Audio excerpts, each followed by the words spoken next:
megálló, sőt erre a hétre ennyi volt a megálló, de talán a legizgalmasabb rész hátra maradt, hiszen a hét elején, sőt a hét közepén is többször megígértük, hogy boxerban, pontosabban, hát levetkőzve bemegyünk a vízbe. Rajt nálam nincs sajnos boxer, hogy én ledobom majd ezt a törőközöt, és én messzenül fogok belemenni. A SP lesz még egy boxer alsó.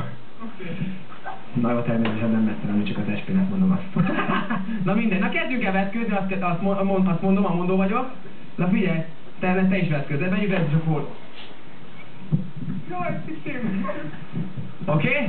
Várjál, gyere, nyugi, lerakunk mindent szépen lassan.